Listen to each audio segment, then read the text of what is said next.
Hi everyone, it's Eric, and today we will be reviewing Samsung's second flagship for 2015, the Galaxy S6 Edge. Is it worth the extra price over the Galaxy S6, or is it just a pointless gimmick with zero payoff? Well, in this video we're going to find out. Let's get to it. So, let's first address the elephant in the room, the design. The great thing about the design is the curved display. 99% of smartphones these days look exactly the same on the front, and the S6 Edge differentiates itself from pretty much every other smartphone out there. That alone is one of the biggest reasons you will want the S6 Edge over the regular S6.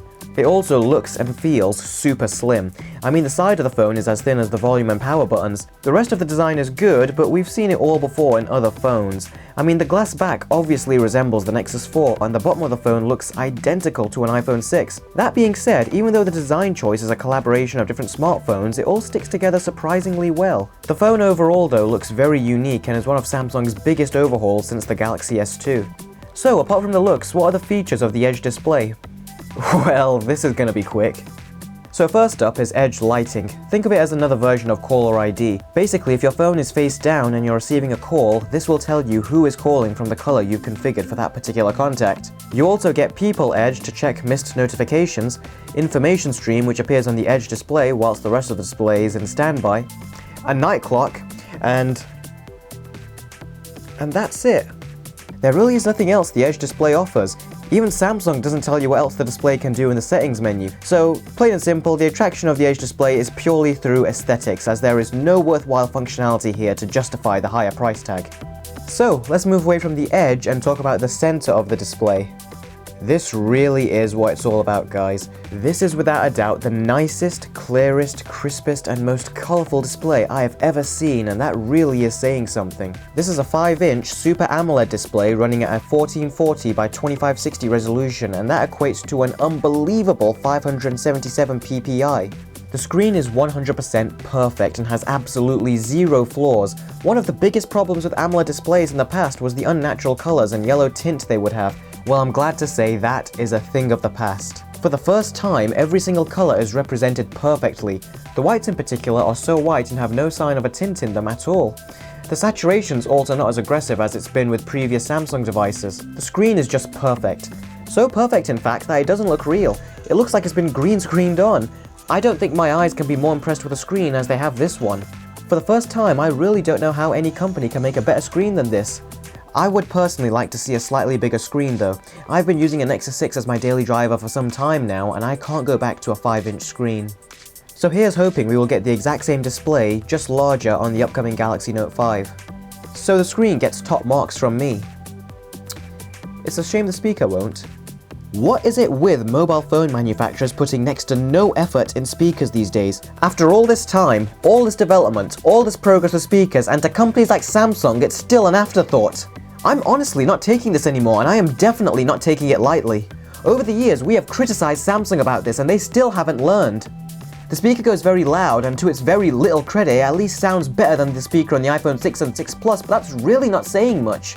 Now, my long-time viewers know that I love consuming media on my smartphone, and if either the screen or speaker is lacking, then the smartphone will never find a place in my pocket, and that most certainly is the case for the Galaxy S6 and S6 Edge.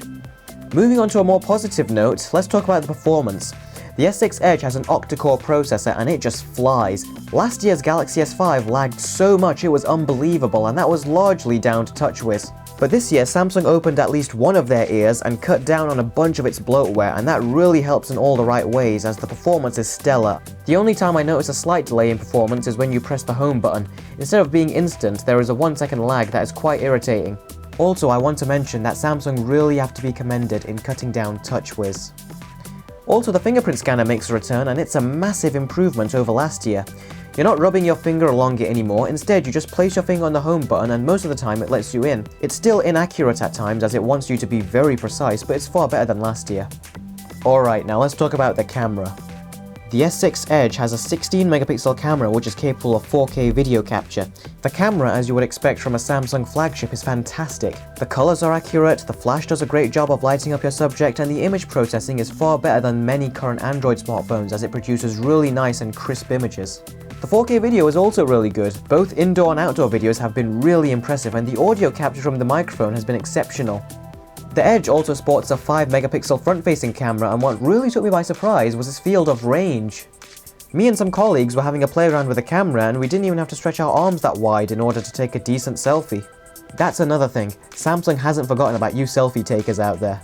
A nice little touch is that when the front-facing camera detects your face, you can touch the heart rate sensor on the back and that will take the selfie. In my opinion, it's one of Samsung's least gimmicky ideas, and I actually welcome this addition.